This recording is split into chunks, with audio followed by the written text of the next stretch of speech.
Policy बनाओ वो शासन तक जाए, डायरेक्ट कार्यकर्ता शासन में नहीं घुसे। ठीक बात है कि विधायक जी उतरे इनोवा से और 50 बंदूक वाले साथ में और बोले कहां है थानेदार, बुलाओ उसको। जी जी, ये नहीं जी, ये हो जाएगा तो ऐसी स्थितियों से बचाव संभव हो। जी। शाजिया आलमी, बहुत शुक्रिया आपका हमसे बातचीत करने के लिए, समाचार प्लस पर पहली बार लाइव बैठने के लिए बहुत शुक्रिया आपका। उम्मीद करेंगे कि आगे भी लगातार समाचार प्लस चैनल पर आप अपनी बेबाक राय टिप्पणी यूं ही हमारे 18 करोड़ से ज्यादा दर्शकों तक पहुंचाती रहेंगी। बहुत धन्यवाद आपका शाजिया आलमी। बाकी सारे मेहमान हमारे साथ बने रहेंगे क्योंकि ब्रेक के उस पार हम बात करेंगे मोहन भागवत साहब की, हम बात करेंगे कैलाश विजयवर्गीय साहब की कि आखिरकार इस तरह के बयानों की क्या वाकई इस देश में जरूरत है। तुरंत लौट के आते हैं।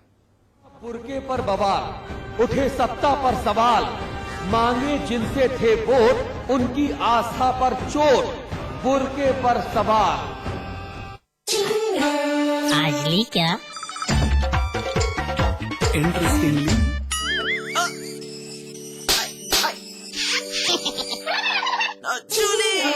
रिफ्रेशिंग मिनी गम। आज ली क्या मां और नवजात शिशु के स्वास्थ्य की सुरक्षा, प्रसव पूर्व, प्रसव दौरान और प्रसव उपरांत करते हम रक्षा। प्रसव पूर्व से प्रसव होने तक निरंतर निःशुल्क पंजीकरण, निःशुल्क दवाइयां, जांच, आहार, रक्त, टीकाकरण, परिवहन व ऑपरेशन की सुविधा पाएं। प्रसव उपरांत जच्चा बच्चा को घर तक छोड़ने की निःशुल्क व्यवस्था, 1 माह तक के बीमार शिशु का निःशुल्क उपचार। गर्भवती मां और नवजात शिशुओं के अच्छे स्वास्थ्य के लिए समर्पित ये कार्यक्रम न केवल सुरक्षित प्रसव का आश्वासन देता है बल्कि नवजात शिशु मृत्यु दर को भी कम करने को आशान्वित करता है। इस कार्य में आशा बहन प्रसव पूर्व से प्रसव उपरांत तक निरंतर सहयोग करती हैं। आशा बहन से संपर्क कर प्रसूता को स्वास्थ्य केंद्र लाएं और उत्तराखंड का भविष्य निरोगी बनाएं। केंद्र सरकार के पूर्ण सहयोग से उत्तराखंड राज्य सरकार द्वारा जनहित में क्रियान्वित जननी शिशु सुरक्षा कार्यक्रम, जननी और नवजात शिशु का सुरक्षा कवच, मजबूत इरादे, संकल्प महान, उत्तराखंड की नई पहचान।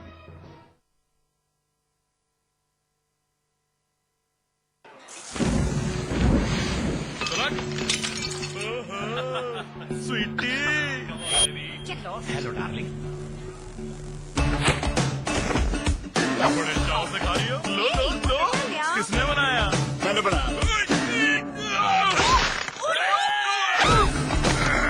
आइए मैं आप लोगों को बताता हूँ कि गधे का भरता कैसे बनाते हैं।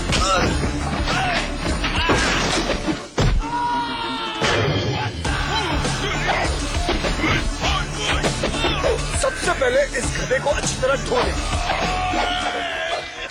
और फिर आप इस गधे को उबाल दीजिए।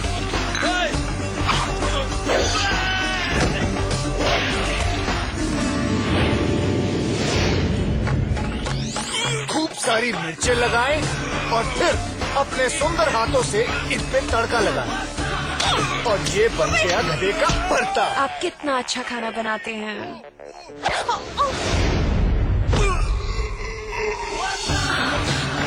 होम डिलीवरी भी करता हूँ। फिट है बॉस। भारत के प्रशंसक इन्हें इंडिया से गुरेज, करते मर्यादा की बातें पर मर्यादा से परहेज, मर्यादा का मर्दन। हम हिंदुस्तानी हैं, लिहाजा हमें एक ही मुल्क की तस्लीम है, हिंदुस्तान। और हमें जो तालीम मिली उसके मुताबिक किसी भी महिला की आबरू का तवज्जो बराबर होता है। तो क्या हुआ कि कोई गांव की दलित महिला है या फिर मेट्रो की कोई हाई प्रोफाइल सोशलाइट, लेकिन राष्ट्रीय स्वयंसेवक संघ के सर संघ चालक मोहन भागवत साहब को इस हिंदुस्तान में 2 अलहदा मुल्क नजर आते हैं, भारत और इंडिया। और उनका पुरजोर मत है कि दरअसल महिलाओं के साथ जो घिनौनी हरकतों के मामले सामने आ रहे हैं वो उस इंडिया में होते हैं जिस पर पाश्चात्य शैली का प्रभाव है। वहीं आरएसएस की ही विचारधारा से ओतप्रोत बीजेपी के एक धाकड़ नेता, मध्य प्रदेश के मंत्री कैलाश विजयवर्गीय ने तो एक और कदम आगे बढ़ा दिया और कहा ऐसा आधुनिक रामायण गढ़ा जिसमें सीता का किरदार सिर्फ इसलिए है ताकि उसे नोचा खसोटा अपहृत किया जा सके, जबकि रावण पाक साफ है, रावण में कोई दिक्कत नहीं। अब मंत्री जी को कौन बताया कि महोदय वास्तविक रामायण का रावण भी मर्यादित था, उसने सीता की अस्मत पर हाथ नहीं डाला था, लेकिन मर्यादा के फेर में विजयवर्गीय साहब कुछ इस तरह से उलझे कि अपनी खुद की मर्यादा भूल गए। भारत के प्रशंसक इन्हें इंडिया से गुरेज, करते मर्यादा की बातें पर मर्यादा से परहेज, मर्यादा का मर्दन। विवादास्पद बयान देकर सुर्खियों में आना एक ऐसा शगल बन गया है कि मानो नैतिकता और मूल्यों के लिए जगह बहुत कम पड़ गई है साहब। एक तरफ सर संघ चालक मोहन भागवत साहब ने बलात्कार और बलात्कार की नई टेरिटरी डिफाइन कर दी, तो मध्य प्रदेश सरकार में मंत्री कैलाश विजयवर्गीय ने रेप और मर्यादा में संतुलन बिठाते हुए एक बिल्कुल नई रामायण ही कर दी। जबकि जब अपनी ही पार्टी उनके खिलाफ हो गई तो आनन फानन में उन्होंने अपना बयान वापस ले लिया। लेकिन मोहन भागवत साहब के बयान पर बीजेपी लगातार पल्ला झाड़ती रही।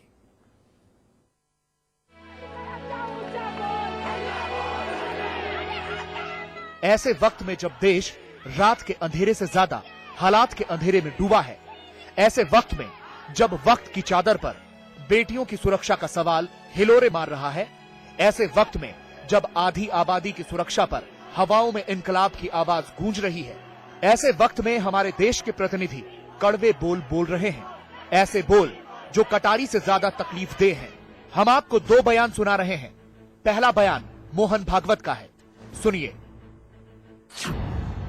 गांव और जंगलों में नहीं होते बलात्कार, शहरों में रेप के मामले ज्यादा। भारत के मुकाबले इंडिया में रेप ज्यादा। रेप के लिए पश्चिमी सभ्यता जिम्मेदार।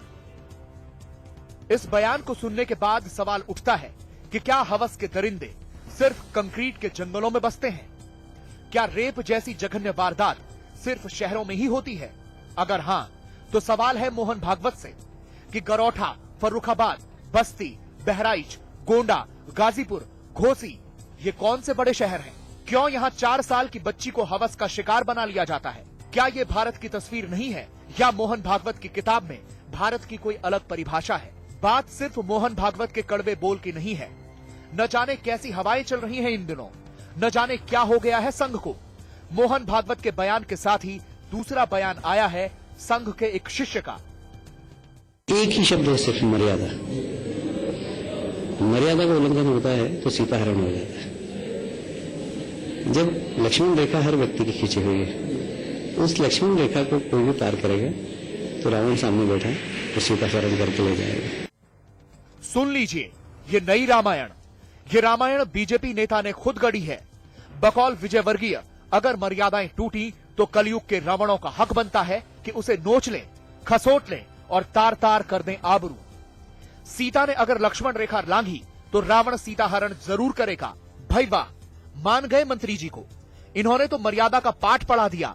लेकिन तब मंत्री जी की लफ्फाजी कहां गुम हो जाती है जब 6 साल की बच्ची से बलात्कार होता है? तब इन जैसे तमाम चेहरों पर खामोश मिजाजी क्यों छा जाती है जब किसी 80 साल की बुजुर्ग महिला को हवस का शिकार बना लिया जाता है? ये सब सवाल आज भी वाजिब हैं, जिनका जवाब इस देश की बेटियां मांग रही हैं। साथ ही मोहन भागवत से भी सवाल है कि क्या शहर और गांव के रेप में कुछ बुनियादी अंतर है? क्या शब्दकोश में रेप की परिभाषा गांव के लिए अलग और शहर के लिए अलग है? अगर नहीं, तो एक अपील है कि कम से कम बलात्कार जैसे घिनौने कृत्य के लिए राजनीति न हो।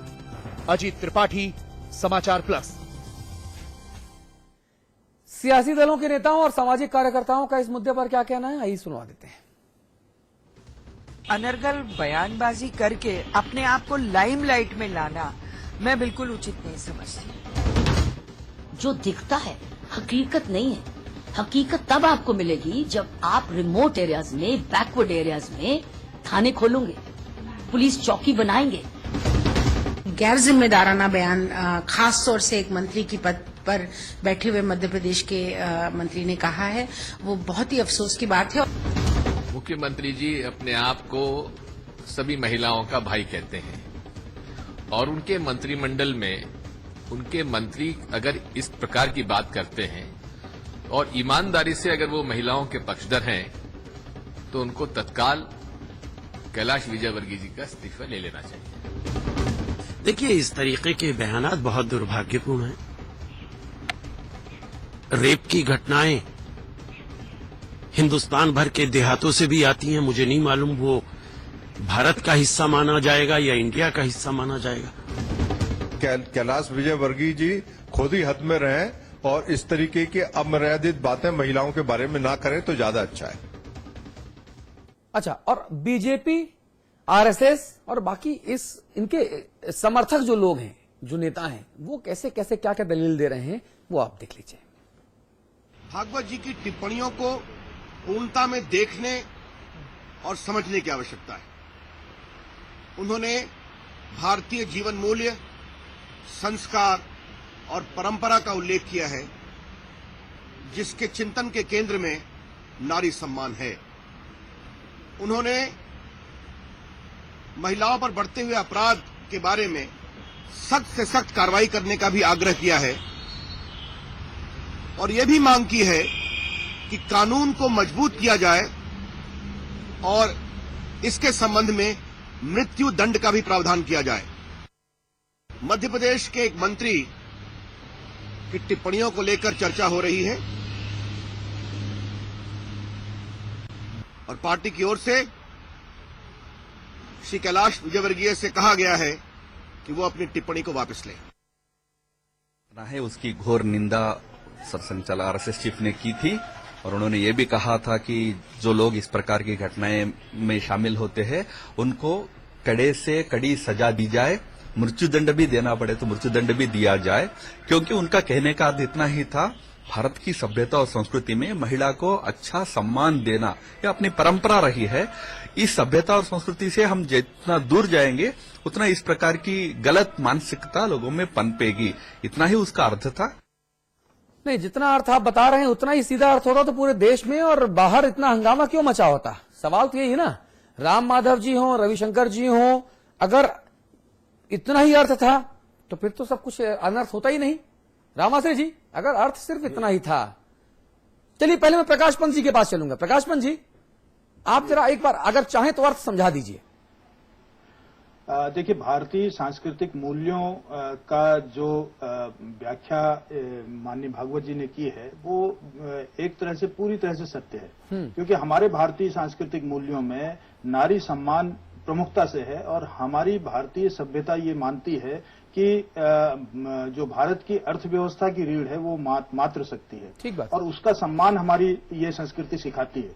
लेकिन भारतवर्ष का जो 60% जनमानस है वो ग्रामीण क्षेत्र में निवास करता है और लगभग 40% शहरी क्षेत्रों में, जिसमें बड़े शहर, छोटे शहर और पेरी अर्बन एरिया हैं। और इन पेरी अर्बन एरियाओं में उस भारतीय सांस्कृतिक मूल्यों की रक्षा करना बहुत आवश्यक है और यही भाव माननीय भागवत जी ने कहा। और उन्होंने कहा कि इस वर्जनाओं को, जो वर्जनाएं समाज में निर्धारित जी, आपकी सारी बातें ठीक है, ठीक बात है। कई बार होता क्या ना कि जो मन में विचार होते हैं, अगर उनको व्यक्त करने के लिए शब्दों का चुनाव उपयुक्त ना हो या उदाहरण ऐसे दे दिए जाएं जिससे अर्थ का अनर्थ निकले तो भी अनर्थ निकलता है। आप जो कह रहे हैं कि स्त्री मातृशक्ति है, बिल्कुल सही बात है, आई डू एग्री। फिर कैलाश विजयवर्गीय साहब ने जो कहा वो क्या कहा? क्या भागवत साहब और कैलाश जी के बयानों में अंतर देखते हैं आप पंत साहब? नहीं, अगर कैलाश जी के बयान की बात आप करें अतुल जी, तो उन बयानों में जो उदाहरण दिया गया वो त्रुटिपूर्ण था, जिसके लिए हमारे शीर्ष नेतृत्व ने कहा है कि आप बयान वापस ले लीजिए, शब्द वापस ले लीजिए। लेकिन भाव को आप देखें तो भाव देखेंगे कि हम आज की जो परिस्थितियां हैं, आज जो समाज के अंदर जो वातावरण बन रहा है, उस वातावरण से बचने का और उससे निकलने का एकमात्र रास्ता है कि हम अपने भारतीय सांस्कृतिक मूल्यों को पहचानें और उसके आधार पर, उन वर्जनाओं के आधार पर कार्य करें जो सीमा रेखा निर्धारित समाज में की गई है प्रत्येक व्यक्ति के लिए। दीक्षित जी, मतलब ये हुआ कि हम स्त्रियों को एक सीमा रेखा में बांध दें। अरे भाई, लक्ष्मण कौन होते हैं सीता जी को किसी रेखा में बांधने के लिए? भाई, स्त्री है, बराबर की आबादी है, जहां मनाए वहां जाएं, जहां रहें वहां रहें, बराबर का अधिकार है। किसी पुरुष को क्या अधिकार कि वो किसी स्त्री को अपनी सीमा रेखा में बांधे? और क्यों बांधे भाई? दीक्षित जी,